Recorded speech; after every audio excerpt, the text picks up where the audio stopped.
It is our top story tonight. Lawmakers are pounding experts with questions during the first full day of the special session. At the center of it all, should TransCanada get the $500 million incentive to build a pipeline? CBS 11's Matthew Simon is live in our newsroom with what experts are saying about this license that's up for grabs. Matthew? Well, as a key point, Dave, the lawmakers expert clarified today as he told lawmakers it was like a $500 million payment and payment for damages if a pipeline does not work out as an investment. That was just one example of many answers that came after numerous tough questions. When the time comes, I don't need you to answer that question right now. Lawmakers pounded their own experts. This irritates me more than just about anything else that I've seen. Question after question. Just one more follow-up. Kept session day one moving slowly. The expense of doing that is likely greater. But the many answers revealed the lawmakers' experts had similar positions as the Palin administration's experts. They seem to agree a Canadian line makes more financial sense than building an in-state line. My sense is that's a process the pipeline company would go through. Today's experts say TransCanada would be the ultimate decider if enough extra gas existed.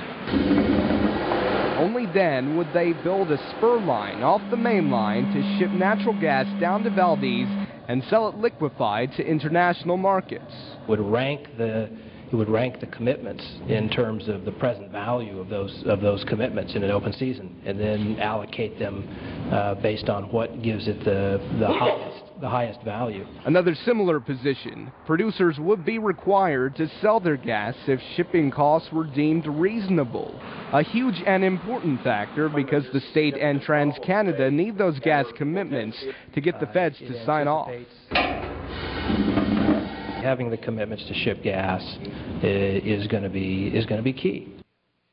That expert says the gas is so key because it's what he says will inevitably get this project funding. If that does not happen the way the lawmakers' expert sees it, that's when TransCanada would expect the state to bail them out.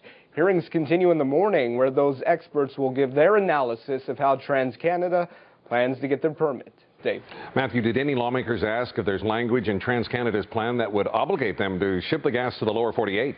Well, that was a focal point earlier this morning. Today's experts say if gas starts flowing through a TransCanada line, it would technically increase Canadian supplies, but they say their projections show Canada has always, historically, not had a problem exporting, and that gas should inevitably make its way down to the lower 48.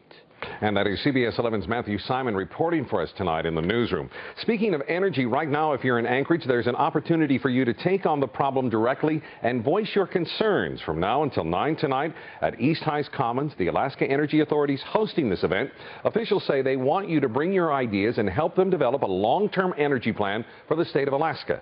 This is the last of 25 state energy plan town hall meetings held throughout the state.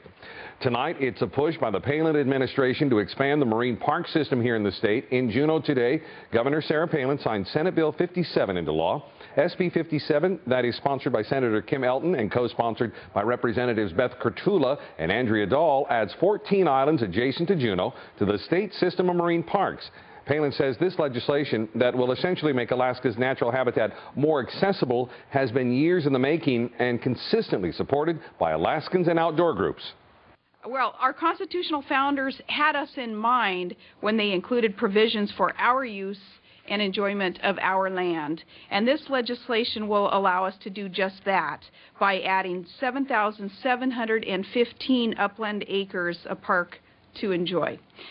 Alaska's current 32 marine parks are unique in that the Department of Natural Resources is prohibited from limiting hunting, fishing, and trapping because these designated lands were selected by the state for recreational use.